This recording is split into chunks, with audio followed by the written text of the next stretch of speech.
and we all should be thankful that Chris managed to survive his weekend in New Orleans. I'm sure some of you have seen the Snapchats. I actually put a screenshot in here last week of Chris's shenanigans in New Orleans, but we all know Chris, and we all should be thankful that he is alive after that weekend. Let's see. Tim should be thankful that he still has his matchup against Brian in Week 13, so hopefully he can, take advantage of that free win. And in that same token, Brian should be thankful that he traded Le'Veon Bell for Kenyon Drake. The hottest topic of the league this year. But Brian should be thankful that he made that trade. Now moving on to who's on fire, who's on ice. I've said it before, I'll say it again. Mike is on fire. He's on a 5-game win streak.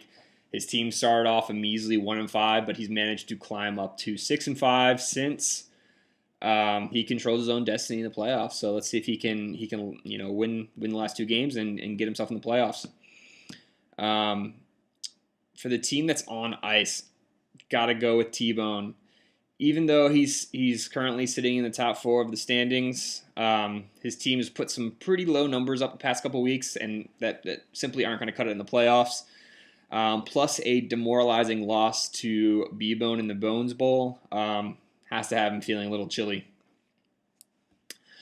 With that being said, I'm not going to show the power rankings this week because we don't have a sponsor.